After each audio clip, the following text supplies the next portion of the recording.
Today's Between Master and Disciples, Louise Lato, a 19th century Waterian, will be presented in French with subtitles in Arabic, Olaxis or Vietnamese, Bulgarian, Chinese, Czech Slovak, English, French, German, Hindi, Hungarian, Indonesian, Italian, Japanese, Korean, Malay, Mongolian, Persian, Polish, Portuguese, Punjabi, Russian, Spanish, and Thai.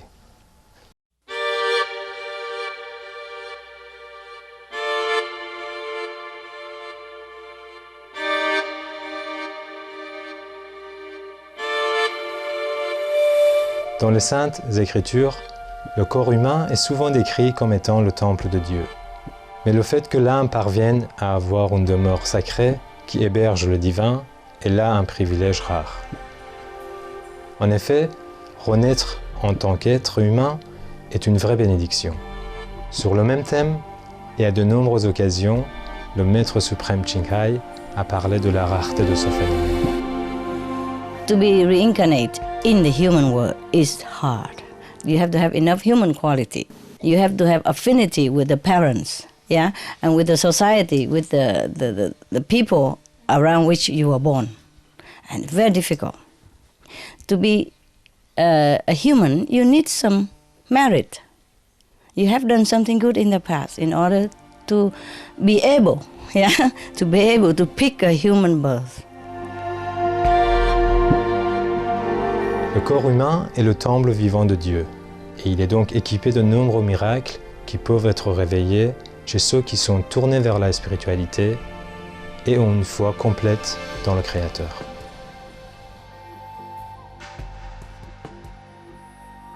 Inédia est un mot d'origine latine qui signifie « jeûner ». Il décrit le fait que l'homme peut vivre sans nourriture. En effet, depuis la nuit des temps, il existe des individus qui peuvent se nourrir de prana ou énergie vitale. La grâce de la Providence fait ces êtres qui vivent sans s'alimenter se nourrir de l'énergie de la nature.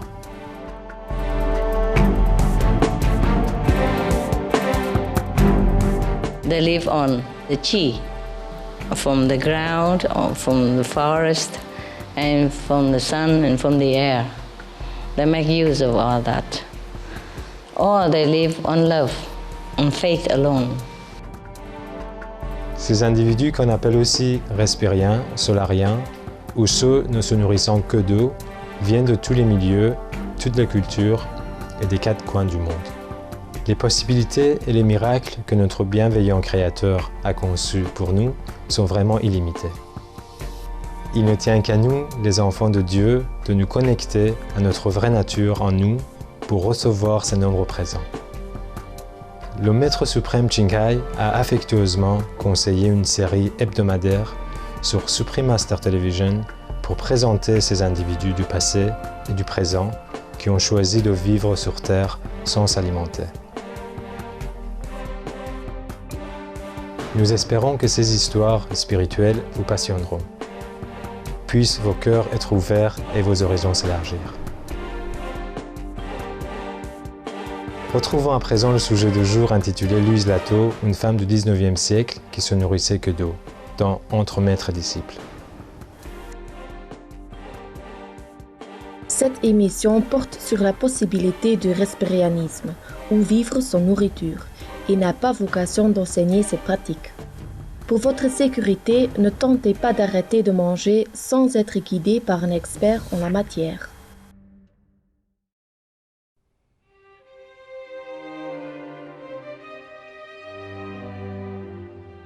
Bonjour téléspectateurs héroïques, bienvenue dans Entre maître et disciples sur Supreme Master Television. La semaine dernière, nous avons visité l'Italie du XIVe siècle pour nous pencher sur la vie de Sainte Catherine de Sienne, qui a vécu sans s'alimenter pendant plus de 8 ans. Aujourd'hui, remontons le temps de 500 ans pour nous rendre en Belgique au XIXe siècle. Nous y explorerons la vie de Louise Lato, une femme qui s'est nourrie uniquement d'eau et d'énergie cosmique pendant 12 ans. De nombreux médecins, scientifiques, professeurs, évêques et hommes du clergé ont vérifié sa capacité à vivre sans s'alimenter et ses stigmates, qui sont des marques corporelles ressemblant aux blessures infligées à Jésus lors de la crucifixion. Concernant son inédit, Pamela Ray Heath, l'auteur du livre de Peak et Zone, où le domaine de la psychokinésie a écrit au sujet de Louise. Elle fut examinée par des médecins qui n'ont pu trouver aucune preuve pour contredire le fait qu'elle n'avait pas mangé depuis 1871, et ce jusqu'en 1876, date à laquelle ils ont publié leur rapport. Et il en fut de même pour les 6 autres années qui suiviront. Qui était Louise Latteau? Quel genre de vie a-t-elle mené? Rendons-nous en Belgique au XIXe siècle pour le découvrir. Louise Latteau naît le 29 janvier 1850 à Boaden, en Belgique. Elle est le 3e enfant de Grégory et Adèle Latteau. Son père est un honnête homme et un travailleur assidu. Hélas, 3 mois après la naissance de Louise, il contracte la variole et décède, laissant derrière lui une femme malade et 3 jeunes enfants. La mère de Louise est à l'époque alitée, pour se remettre d'un accouchement difficile qui a failli lui coûter la vie. La sœur aînée de Louise, Rosine, a alors 3 ans, et son autre sœur Adeline n'a que 2 ans. Aucun voisin ne les visite pour leur apporter de l'aide, car ils redoutent de contracter la variole. Un jour, Louise attrape aussi la maladie de son père. Et Rosine, âgée alors de 3 ans, s'active de son mieux pour s'occuper de sa mère et de Louise. Par chance, un ouvrier appelé Francis Delalieu leur rend visite 12 jours plus tard et découvre leur dénuement. La nourriture manque et Louise se meurt.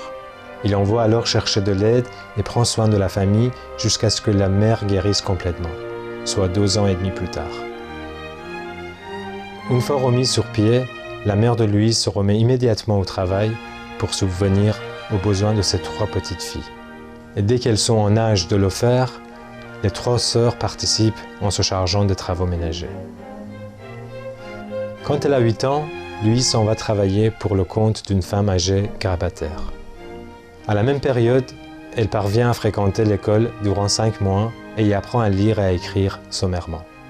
À 11 ans, elle part pour le village de Manage afin de s'occuper de la tante de son père, la veuve Coulon.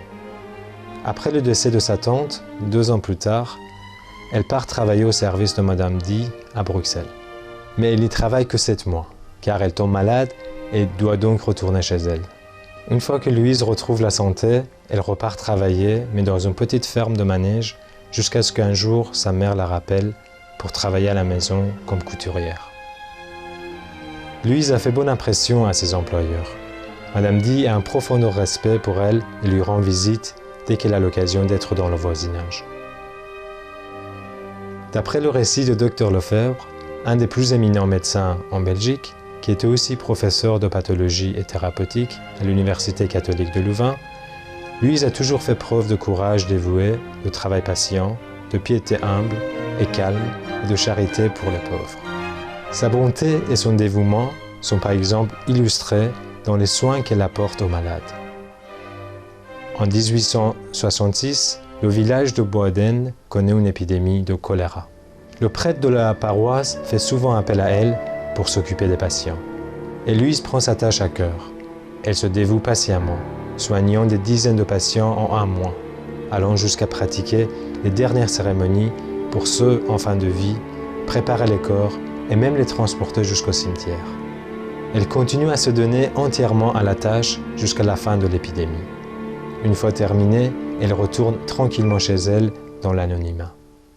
S'il vous plaît, restez sur Supreme Master Television. Entre maître et disciple revient dans un instant.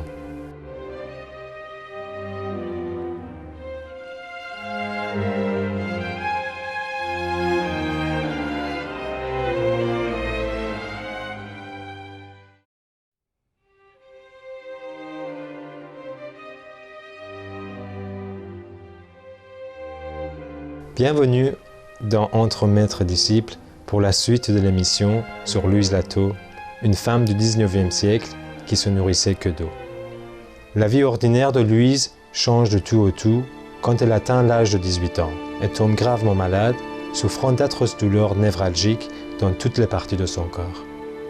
Durant tout le mois de mars, elle mange et boit à peine. Le prêtre, pensant qu'elle est peut-être à l'article de la mort, lui donne le dernier sacrement. Elle guérit rapidement et 6 jours plus tard, elle est à même de se rendre à l'église qui se trouve à plus d'1,5 km de là. C'est un vrai miracle. 3 jours après sa guérison, le 24 avril 1868, les premiers stigmates apparaissent.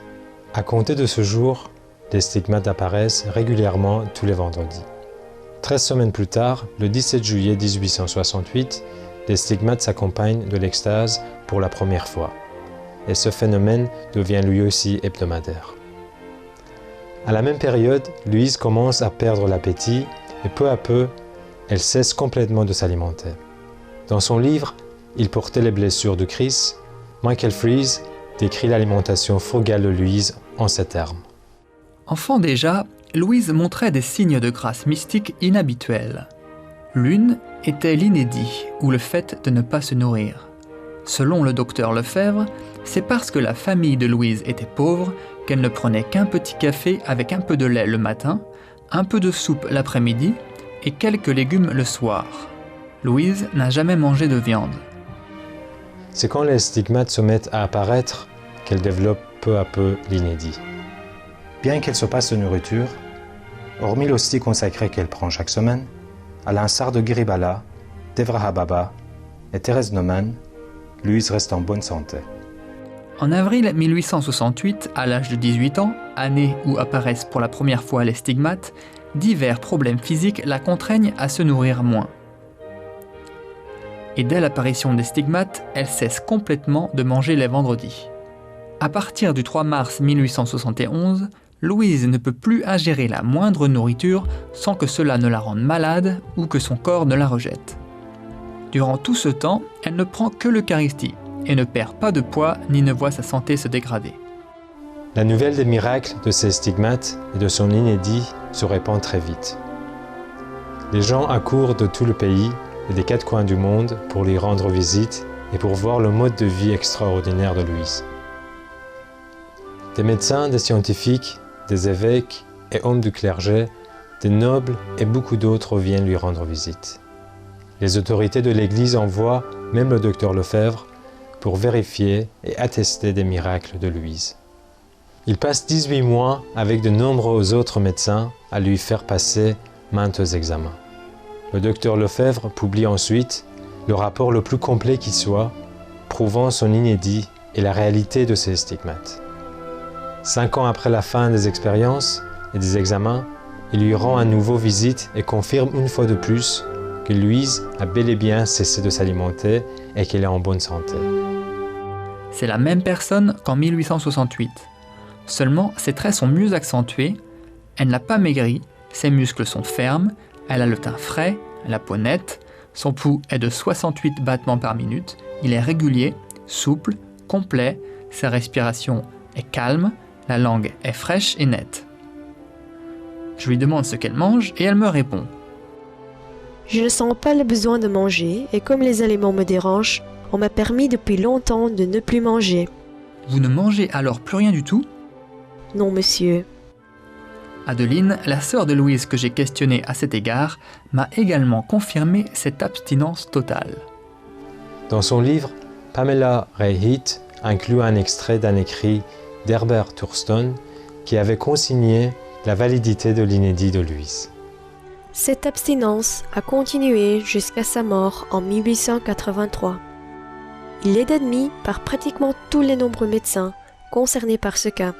Certains étaient plus ouverts et d'autres plus hostiles, que pas une seule preuve n'a pu être produite pour venir jeter le trouble sur la déclaration faite par Louise, ses sœurs et ses confesseurs, que durant toutes ces années, elle n'a pris aucune nourriture.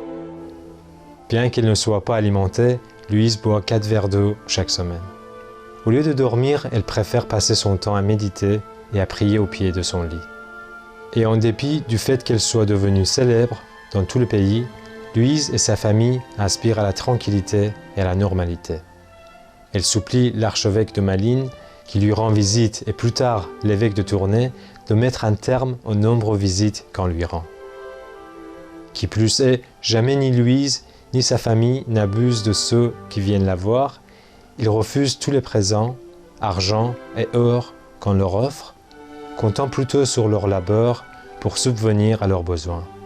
Comment Louise a-t-elle pu vivre sans s'alimenter et continuer à rester en bonne santé? Aucun des médecins venus lui rendre visite n'a pu l'expliquer. Pamela Ray Heath définit l'inédit comme une capacité apparente et paranormale du corps à survivre sans prendre de nourriture.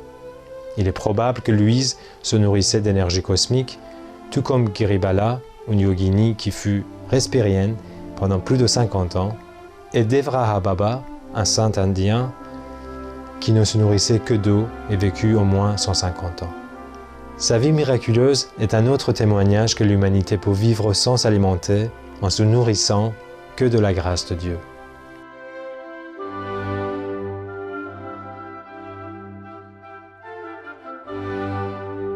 Merci téléspectateurs charitables de nous avoir rejoints aujourd'hui dans Entre Maîtres et Disciples. Et restez avec nous sur Supreme Master Television pour des gens bien, de bonnes œuvres, après une nouvelle d'exception.